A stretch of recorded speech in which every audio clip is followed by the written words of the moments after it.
I'm not resisting. This is wrong. Keep moving, or it gets worse. Harlan, let's think this through.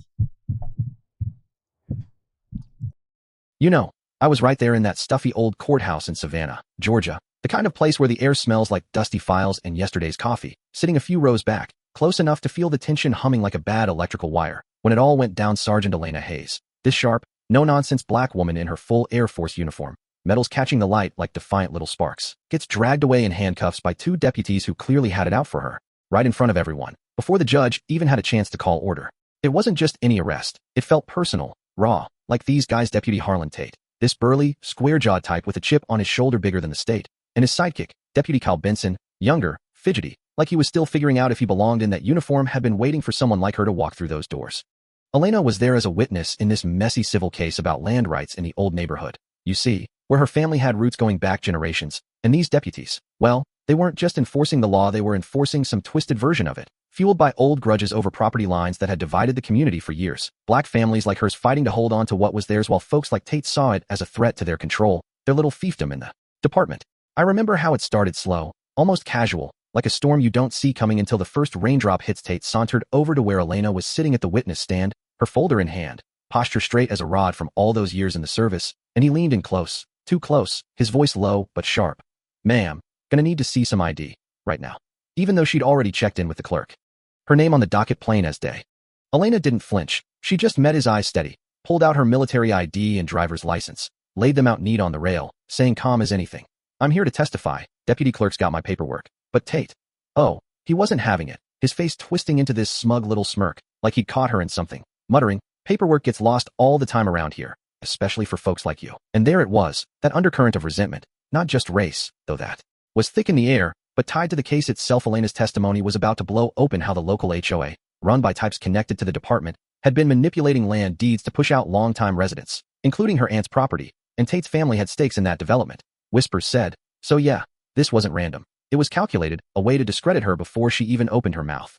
Benson hovered behind him, shifting his weight like his boots were too tight, glancing at the judge's empty bench, then at Elena, his eyes flickering with that uneasy doubt. You could tell he was newish, maybe a year on the job, raised in the same tight-knit white community as Tate, but not fully bought into the old ways yet. Whispering low, "Harlan, she's on the list. Man, let's just wait for the judge." But Tate shot him this glare that could curdle milk, barking back, "Security's my call, Kyle, not some sheet of paper. Threats don't wait for permission." And Elena, she breathed in deep, visible, like gathering her strength, hands flat on the rail, no tremor, just resolve, saying, "I'll answer the court's questions, deputy. That's why I'm here, nothing more." But Tate stepped closer, erasing the space between them, his shadow falling over her like a bad omen, and the room. It shifted, you know, that collective hush where everyone senses something's veering off the rails. The clerk's pen stopping mid-scratch, a couple in front of me whispering, "She's in uniform, for God's sake, Air Force, looks like," and the husband nodding tight-lipped, like speaking louder might make it worse. Then it escalated, fast and ugly. Tate reached out, grabbed her arm in this efficient twist, slamming her forearms down on the table edge, her temple hitting wood with a thud that echoed in my gut, blood blooming quick along her hairline. A bright streak that made my stomach turn, and Elena gasped but didn't yell, just gritted out, "I'm not resisting," while Tate leaned in heavier, snarling, "Stop fighting, or it'll get worse." Even though she wasn't, not a bit, it was all him manufacturing the chaos to justify what he'd already decided to do. Benson froze for a second, his face paling like he'd seen a ghost, then fumbled for the cuffs at Tate's snapped order, "Cuff her, now." And you could see the war in his eyes, loyalty to his partner clashing with that nagging sense this was wrong, deeply wrong, especially since the case touched on his own family's history too. His uncle being part of the HOA board that stood to gain from silencing witnesses like Elena. The judge burst in right then, robes swishing, gavel slamming down hard. "Deputy Tate, stand down, this is my courtroom." But Tate pivoted, not to her, but to us in the gallery, declaring loud, "Security matter, Your Honor, outside your lane." And it hit like a slap, erasing the authority we'd all assumed was ironclad. The room going dead silent, people avoiding eyes, the bailiff edging forward but hesitating. Because who challenges a deputy mid-power trip? Elena, pinned there with blood trickling down her cheek, staining her collar, didn't beg or break. She turned her head just enough to lock eyes with the judge, then the seal on the wall, those bronze scales mocking the imbalance, and said clear, "I'm here for the truth, that's all." But Tate pressed down harder, hissing close to her ear, "In here, your uniform's just a Costamino special treatment." And it was cruel, deliberate, stripping her dignity in front of strangers, turning the court into his personal arena. I felt it in my bones, that quiet rage building, not just for her, but for how it echoed bigger things, the way power gets abused when no one's watching close enough. And Elena, oh, her mind must have been racing, flashing back to her grandfather, Josiah Hayes, who'd come home from Korea in the 50s, uniform proud, only to get jumped by locals right on these steps over a land dispute his family won fair, but folks wouldn't accept. Beaten bloody for daring to claim what was his, and he'd pass down that fire to her, whispering over family dinners. Don't let him steal your ground. Elenate's in your blood. So there she was, enduring, but not passively, her thumb slipping subtle to her smartwatch, pressing that cracked screen, and then she lifted her chin, blood and all, voice steady as steel. You've got 15 minutes to let me go. Not a threat, just a fact, hanging there like a promise. Tate laughed, harsh and mocking. 15 minutes? Lady, in here, on the clock and you just ran out. Yanking her up rough, Benson grabbing the other arm, dragging her down the aisle while the judge shouted orders that bounced off deaf ears. The doors swinging open to the hallway where fluorescent lights buzzed like angry bees, portraits of stern judges staring down as if judging us all for letting this happen. They hauled her toward the basement holding cells, Tate radioing in, detaining a resistant subjectin compliant in court, building his lie brick by brick, and Benson muttered shaky, Harlan, we sure about this? She didn't do nothing, but Tate jerked him close, growling. You want to keep your badge, or question me like some rookie? Her family's been stirring up trouble with that land case. Shut it down now, or it bites us all. Revealing that motive plain, the HOA ties running deep, Tate's cousin profiting from the redevelopment, seeing Elena's testimony as a direct hit to their pockets. Elena stumbled once, blood smearing her uniform, breathing shallow but eyes forward, unbowed, and when our gazes crossed for a split second, it was like she passed me a spark endure, it said, because something's coming. And come it did, right on cue.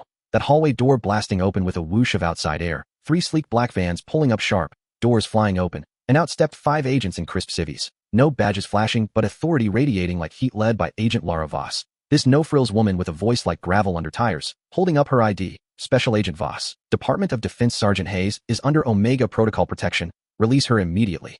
Tate balked, squaring up. This is county turfery, out of bounds. But Voss didn't budge, her team fanning out smooth. One with a camera rolling, another rolling a med kit forward, documenting every inch, and Elena, still cuffed, gave Voss this tiny nod, like, proceed, her inner strength shining through the pain. That watch press having triggered a rapid response she'd earned through years of high-stakes deployments, where threats weren't just local but global, and now it was paying off here, in this backwater hall. Benson's hands shook as he unlocked the cuffs at Voss's calm order. Deputy, the key now. And Tate's face drained color, muttering, you're interfering with lawful detention, but Voss labeled it cold. No. Deputy, you're assaulting a protected service member accorded, all of it. And the medic knelt, dabbing Elena's wounds, murmuring, hold still, Sergeant minor cuts, but we'll check for concussion. While Elena exhaled slow, that tired smile flickering, recognition washing over her, the weight lifting as her team's presence reminded her she wasn't alone, not like her grandfather had been, isolated in his fight. The babe finally caught up, exhaling relief, and the clerk behind him, eyes wet, clutching forms like lifelines, the whole scene flipping the script, Tate's power crumbling under federal weight, his personal vendetta exposed as petty, rooted in that land greed and racial bias intertwined, making him look small, desperate.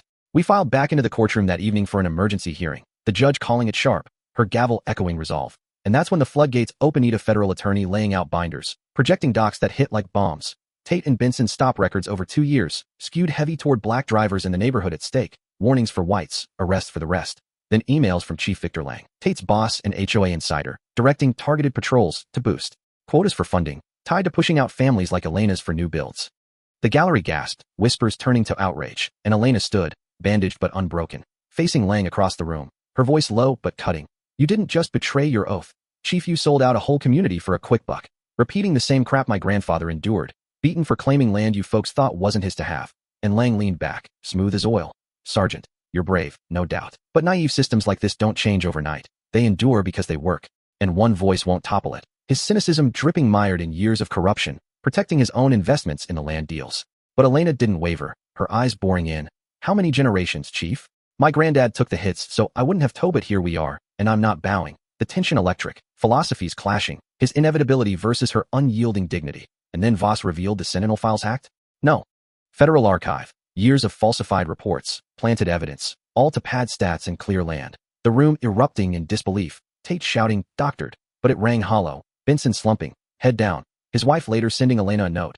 You made him see the Rodhar kids might grow up better for it, a fragile crack in the wall. The Fed stepped in full force, prosecutor announcing a DOJ probe, marshals cuffing Tate and Benson on the spot, Tate glaring daggers as they let him out. This ain't over, you messed with the wrong town. But it felt empty. Elena watching steady, no gloat, just witness to accountability. Lang summoned next, his pen trembling, the judge ordering preservation of everything. The gallery clapping sporadic, relief mixing with tears, an old vet saluting Elena, whispering, Carried the torch, ma'am. And she nodded back, that shared history binding them. Weeks later, the protocols expanded. Elena promoted to captain, leading the initiative nationwide, safeguards for service members and civilians alike. And a year on, she returned to the courthouse, standing at that rail, an elderly woman approaching Benson's mom, actually handing her a faded photo of Josiah, saying soft, "My husband served with him, wish we'd spoken up sooner." And Elena smiled weary. It's never too late to right the scales. But as she walked out into the Savannah sun, gazing at the horizon where new developments loomed, she murmured to herself, "We won a battle, but the war's still on. Woe decides when justice is truly done." And that's the thing that sticks with me. You know, Elena's story isn't just about one courtroom showdown. It's about how deep these roots go, how personal grudges over land, power, community ties can twist the law into something ugly, and whether one call, one stand, really shifts the tide or just stirs the pot for the next fight. What do you think? Was Elena right to push back so hard, or does changing a system from within make more sense? Drop your thoughts in the comment, share if you've seen something like this in your town, because these stories, they connect us, make us question what's fair, what's just, and maybe spark that change we all talk about but rarely chase. Hit like if it hit home, subscribe for more real talk tales that dig deep, and let's keep the conversation going. Your voice matters here.